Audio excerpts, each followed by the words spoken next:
That it is. Okay, cool. All right. All right. Hey guys, today we welcome a special guest and actor, Andy McDermott.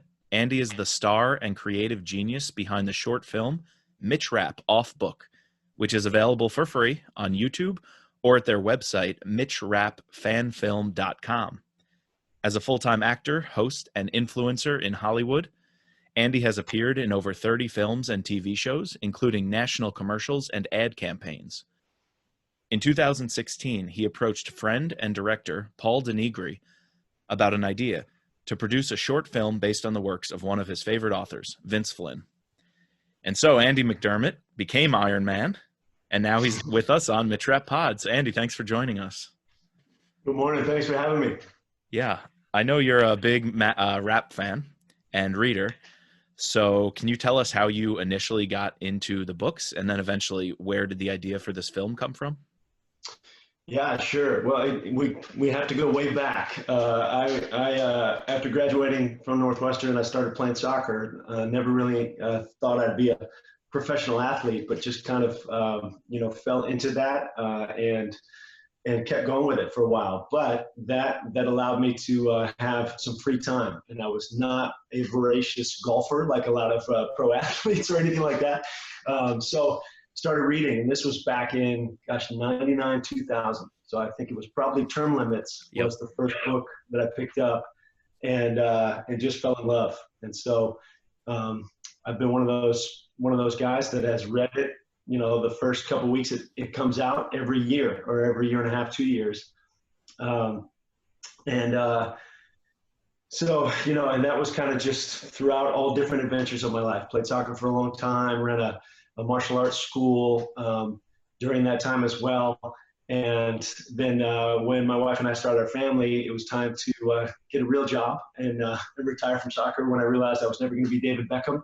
And I was playing for thousands and not millions. Was actually talking to the FBI, the Secret Service, different branches of the military, testing, and ended up becoming a cop because I needed to frankly, just kind of get some benefits and get off the road and just get started. And I thought that was going to be a temporary gig until I chose what I really wanted to do. Was testing with the Navy SEALs and actually passed their physical fitness test, which was one of the worst experiences ever because I'm not a good swimmer. But ended up just really digging being a cop. And I'm not the stereotypical, ticket writer or anything like that. Hopefully you can tell I always have a smile on my face. I love everybody. But it was a genuine chance to really help people every day. And I worked in Phoenix and was able to test right away for this proactive tactical team. And so was fortunate enough to get on that team because I guess of my physical background and I speak Spanish. And so spent almost all of my downtime in the housing projects of Phoenix. And because I could, juggle a soccer ball and I could speak Spanish, ended up becoming friends with a ton of little kids in the housing projects and with their moms. And the moms would come out and with the plate of tamales and want to talk. And after, 6 months or a year, started to trust me enough that I could say, okay, so who are the bad guys? Who's scaring your kids right now? How can I actually help you? And ended up getting a lot of good work done because of that. And not because of being the scary guy in the uniform, but more being the person that the kids could go to and trust. And so, wow. That was kind of, to me, that's kind of what cops should aim to try to do is be part of that community. And that's a whole nother question, a whole nother conversation, especially in today's environment. Very long story short, in 2011, 2012, they came and filmed a movie in Scottsdale called Everything Must Go with Will Ferrell and Michael Pena, Rebecca Hall. And my modeling agent, I had been doing the cheesy modeling thing forever just for extra money, sent me to this audition. And as legend has it, the casting director said, "Andy, that was a great read, but that costume is effing amazing. Where'd you get that costume?" And I said, "It's not a costume, man. I'm on my way to work. I'm a cop." He said, "You're no cop?" I said, "Yeah." He said, "Well, it's a cop role. The director's going to love this. Will's going to love it." And so I ended up in this movie. Just spent the day with Will Ferrell and a couple of scenes. He was literally the biggest sweetheart. You would never know he was a superstar. Wow. He wanted to hear soccer stories. He's a big soccer fan. As we know now, he's part owner of LAFC. But this was, way back then, no one knew he was a soccer fan. He had been coaching in AYSO in Beverly Hills for his kids, and he wanted to hear cop stories, and it was all kind of surreal for me. I was literally faking my way through it. I had no idea what I was doing. But end of the night, the crew was giving me a hand because that's a wrap for Andy McDermott. I was turning in all my stuff, and I felt his hand on my shoulder, turn around, look up, and it's Will. He's like 6'4". Yeah. And he gave me a hug, and he said, Andy, I just want to let you know, I hope this isn't the last job you do, because I think it's what you should do. Wow. And I always say that's like the worst thing that was like gasoline on a fire. The worst thing you could tell a wannabe actor. Because I'd always wanted to try it, but it was just never the right time. Wow. And that was your first experience on a big set like that, and doing some acting beyond just the modeling?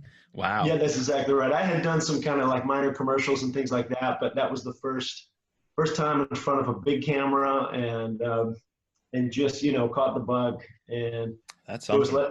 Less than a year later, we moved out to LA. We had 4 kids, sold the house. We gave up the job, and, everybody thought we were crazy, especially because I was 37 years old at the time. And that's not normally when you go with a big family.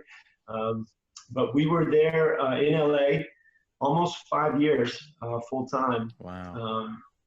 And just hustling. And so it was about, 3-4 years into that adventure that I was approached with the idea of doing a short film. I had been a guest star on a bunch of different shows like Hawaii Five-0 and Blind Spot and Training Day and Magnum PI and Enlisted, and was in a few films, kind of these small roles. But I was actually a producer friend of mine who works on big movies, and I was helping him get in shape. I'd always kind of done the fitness thing, and he said, hey, I had this idea. Why don't you do a short film where you're the star, and you're like the prototypical action guy, but your curse is you kind of look like a leading man, but you're not Brad Pitt, you're not Leo DiCaprio, you're not Chadwick Boseman, you're a no-namer, but you look like this leading guy, and you want to be this action star. So maybe you just have to be that leading guy and give people the idea. Yeah. I said, all right, great. Well, I don't know how to do that, and I don't have any money. And he said, well, raise some money, and do you have a friend who's a director? So I called my friend Paul, who is in Phoenix, who was working at a kind of a technical movie making school, UAT, in Phoenix at the time. And he had some great talented students, and they had a lot of great equipment. And then Paul's friend Steve, who is a writer and an actor as well. So Paul and Steve wrote up this screenplay based on, they said, hey, we love the idea. What would you want to do? Is there any kind of a story or a book or a character? Oh, yes. That is your dream character. And I saw, man, no one's ever made a Mitch Rapp movie. I know they've been talking about it. And this was back, CBS Films had optioned one of the, it was like Transfer of Power or something like that. Yeah, I think Consent to Kill was in the talks when Vince was still alive, and he was really hoping for that. And that happened to be at the same time he was writing American Assassin, actually. Okay. And I think once both he fell in love with what he was writing with American Assassin, and once the studios found out about this origin story, I think they just, pulled the trigger on that instead and kind of tabled Consent to Kill. And went with an origin story. And so, that would have been around, 2012, 2011, 2012? Yes, that's exactly right. I remember starting to read about that as I was just moving, because I went to LA in 2012. Okay, yep. And just like, oh, man, that would be amazing. And I actually, talked to a couple of agents. And in LA, you have way too many agents. You have a theatrical agent, commercial agent, modeling agent, all these different agents. But I remember talking to one and just saying, hey, if you hear anything about this project, I don't know that I'm Mitch Rapp, but I'd kill to be Scott Coleman. That kind of, just by your face, that would be a good match. That'd be a fit right there. I can see it. They'd probably still get somebody, like Taylor Kish or somebody. Actually, he was an American Assassin, so he's dead now, I think, right? He blew up on a boat, I think.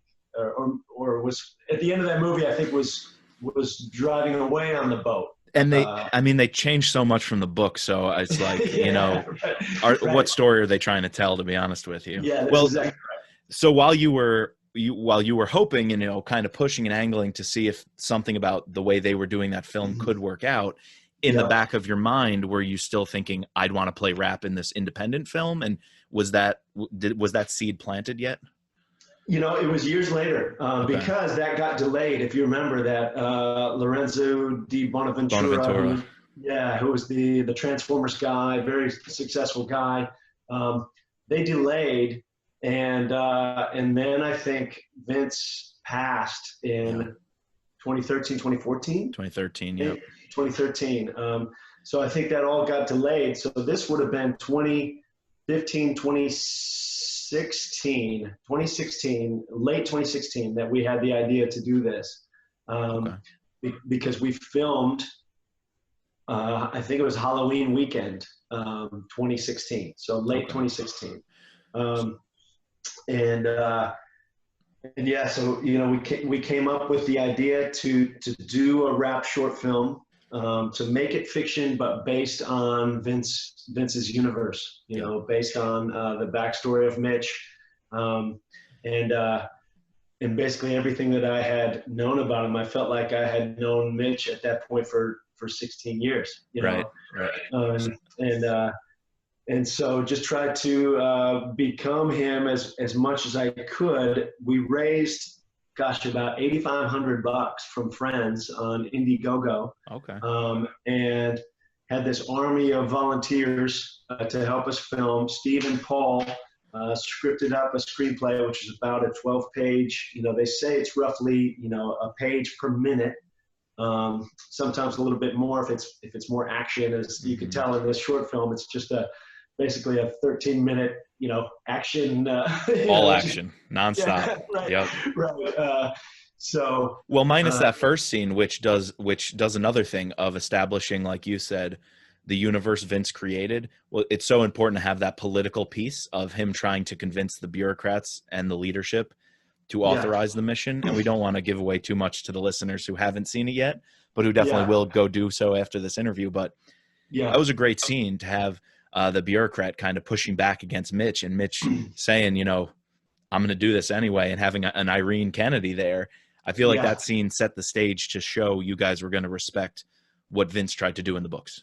Yeah. And great catch there, man. In all the books, there is all of that frustration that Mitch feels of all of these politicians and bureaucrats and red tapes just talking. Yep.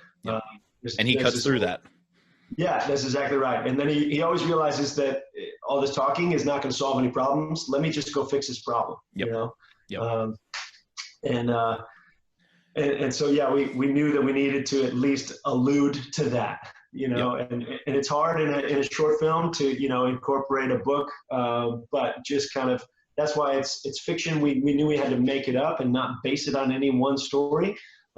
But just to honor Vince and what he created, and try to do some respect to Mitch, who to me is one of my short list of heroes of my life. So, but just little facts in there, like the scar that I think it was Riaz gave him originally, and then the fact that.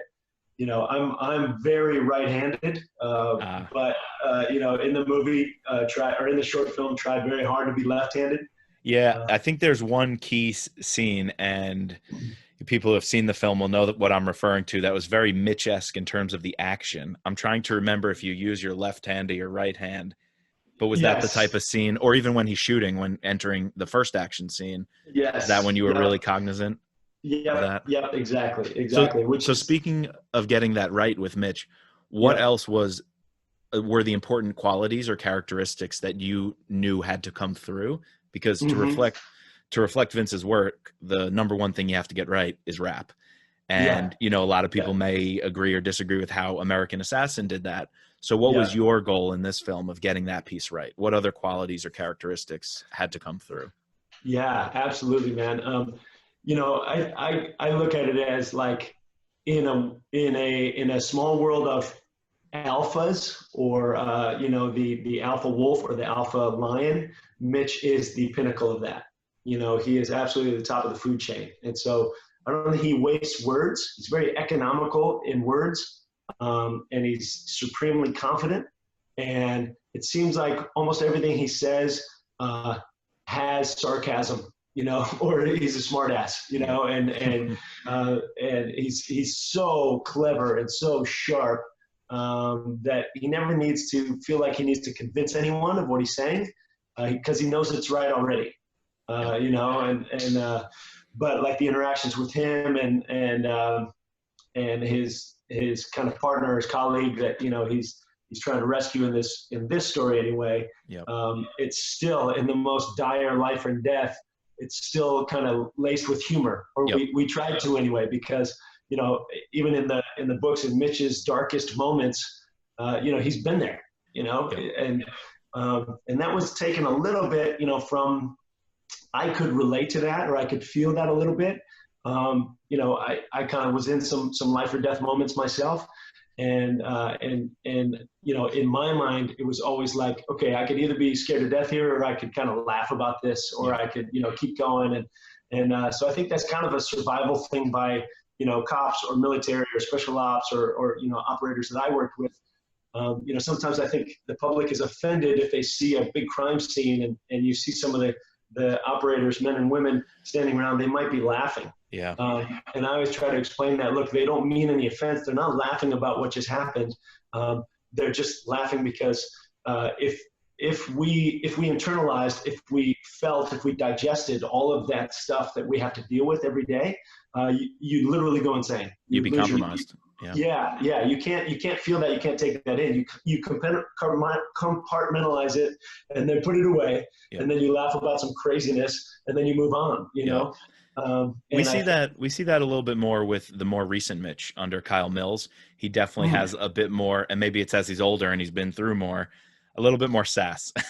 Yes. He's a little more, he jokes around a bit more under pressure. He still is a little bit more lighthearted. We see it in Total Power. Yes, for sure. Yeah. Maybe some of the earlier Vince, we might not have seen that level of Mitch, but where your film was made, it made sense that he was more seasoned, more experienced. Yeah, you're exactly right. You're exactly right. And I think in American Assassin, in the film, I loved that book. And I try not to judge films or anything like that. It was coming out at the same time as we were doing the short film. Just ironically, it was not a competition thing. Obviously, they spent probably, I don't know, 30, 40, $50 million on that, filming it for 6 months. Right. We filmed ours in 2 days. Wow. With less than $10,000. Wow. Can you tell us more? Can you tell us more about that? What was it like being on set? You mentioned you had some students there, so it was really like an amateur crew and getting their feet wet, but it came out so professional looking in the end. So what was it like being on set and with the people in the moment? Yeah. One of the greatest experiences of my acting career, of my life really, was all these people kind of coming together from all different backgrounds to make something really cool and totally engaged in it.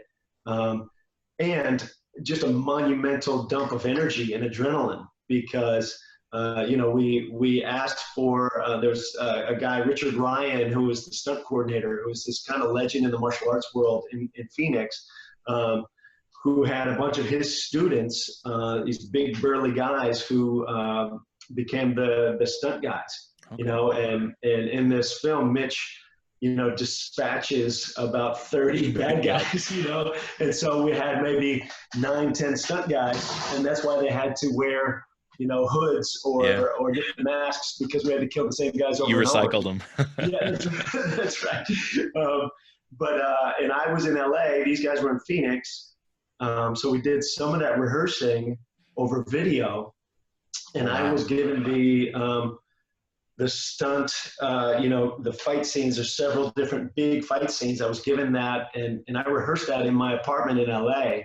And I remember the first weekend going there to meet these stunt guys, to meet Richard Ryan. We went to his dojo up in North Phoenix, and And I showed up in jeans and a white T-shirt, and I think I had a huge box of donuts to give these guys, and literally just trying to, have these guys not think that I was this, schmuck from LA coming in to try to be this big movie star.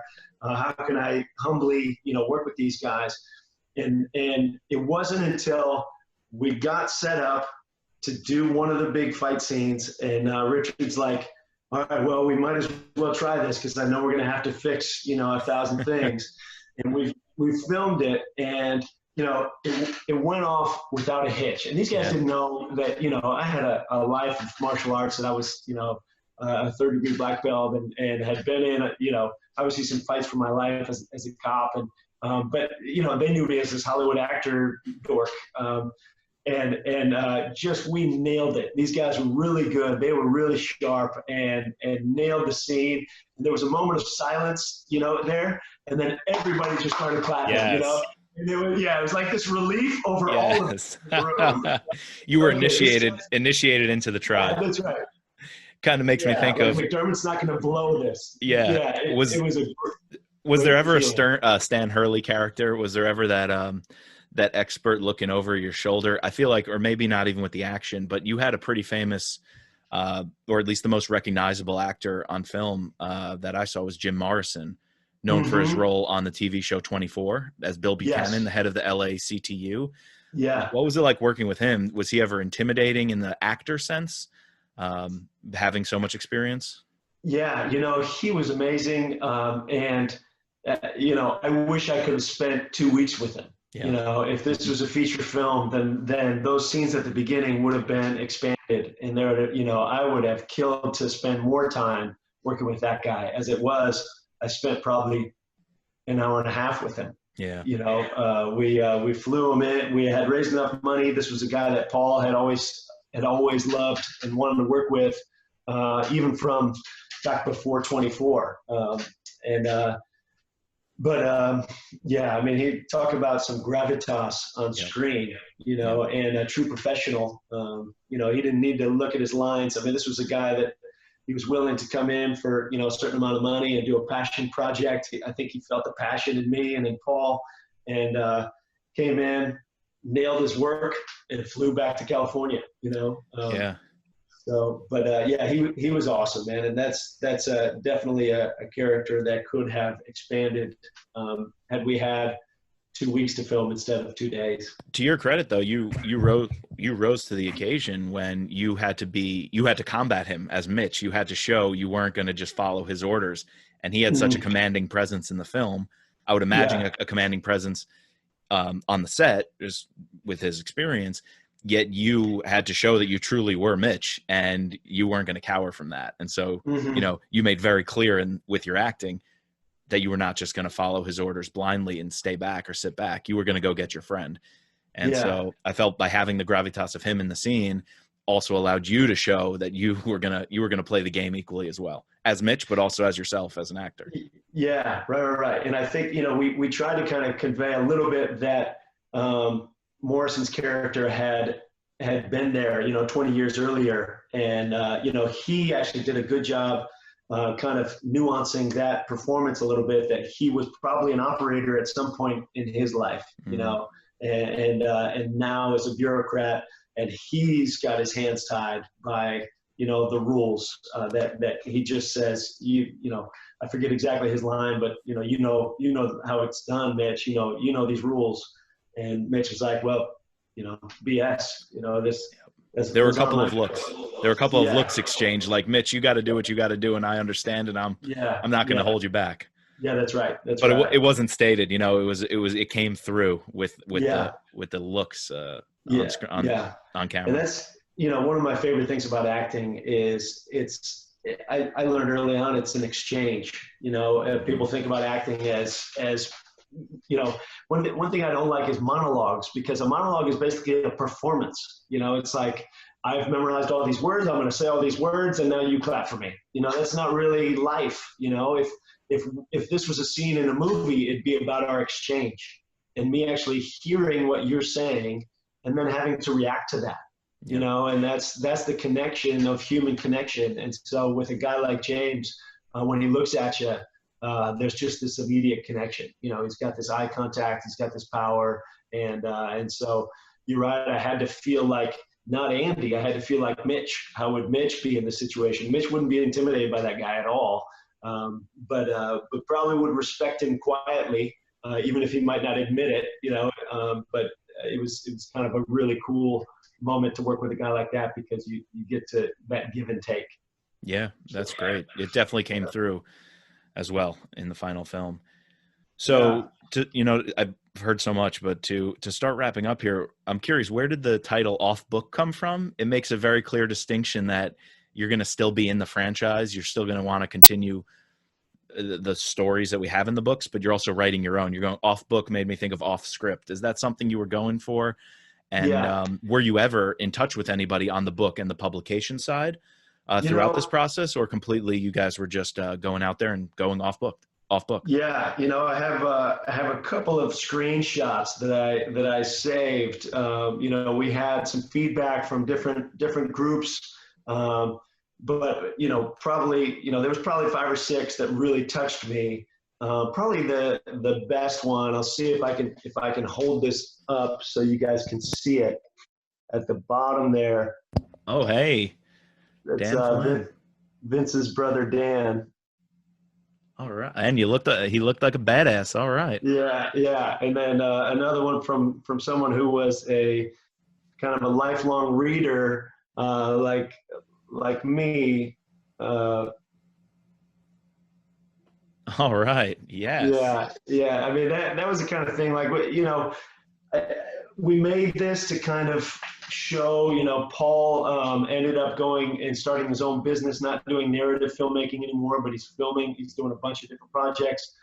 He kind of wanted to show what he could do. Steve could write a screenplay, and I wanted to show, that I could do more than just be the FBI guy who gets shot on Hawaii Five-0. So we had that, but really what I wanted to do was honor what Vince had done for me and for you and for fans, all over the world. He created this universe, which is this, great distraction from life, great entertainment. Like I look forward to reading the book every time one comes out, and then I spend 3 days reading it, and not wanting to do anything else.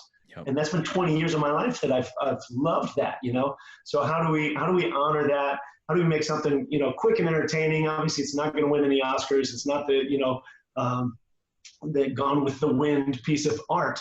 But if you know Mitch, he had a job to do, and he would be quick and efficient and deadly and go in there and do his job. And there might be a couple of laughs in there.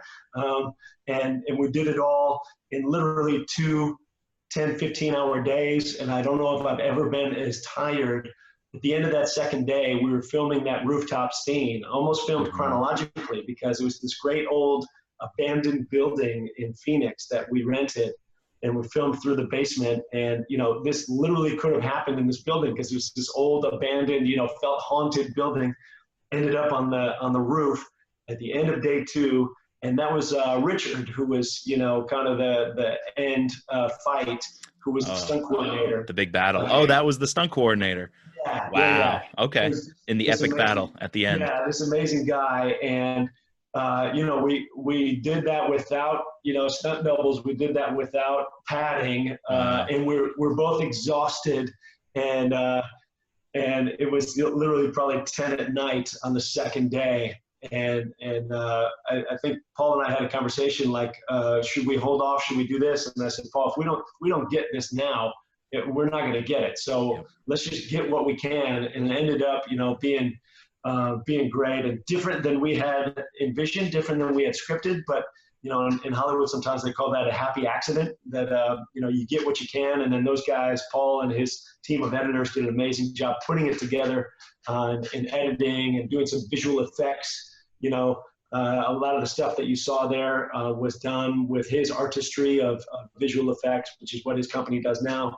So I had some great reviews afterwards. A lot of people said that they enjoyed watching it. Obviously, it didn't launch me into being the next Chris Hemsworth or anything, but it was, to me, it was kind of mission accomplished because it felt like we tried to honor what Vince had created and what Mitch might look like, So that was a great adventure for me. You knocked that out of the park, really did. Finding it so many years later after you produced it was exciting for me, and glad to see that there were I think 3 or 4 other videos on your YouTube page that took you behind the scenes, and so I gobbled that up. That was really great content.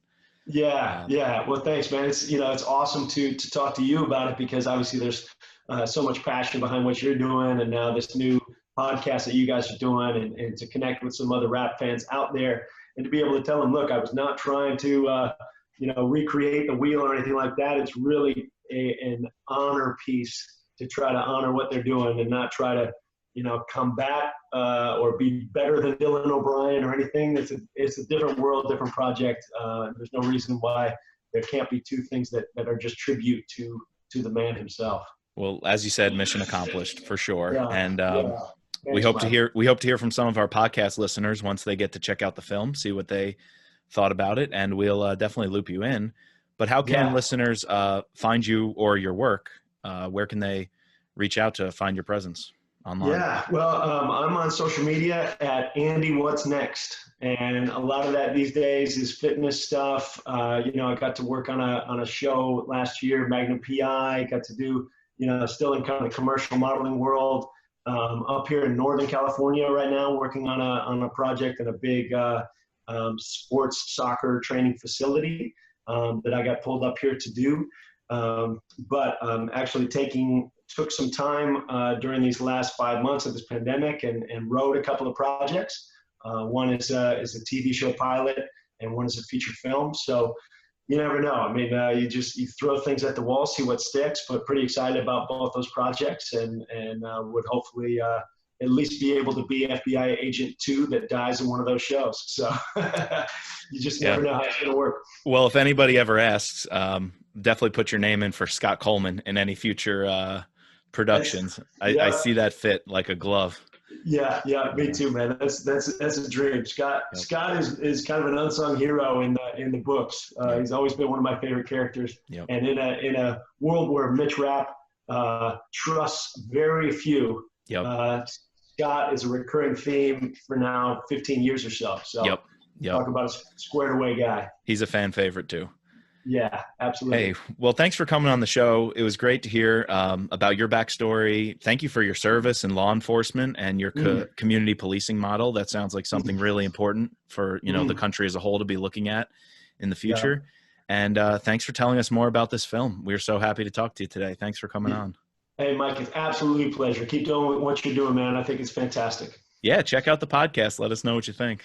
I will do. I'm a fan now, so I will do. Awesome. We'll send you one of our custom bookmarks, including a reading list you can check off as you reread the books and get to Total Power, which is coming out soon. So excellent. I'll definitely link up with you and get one of those in the mail.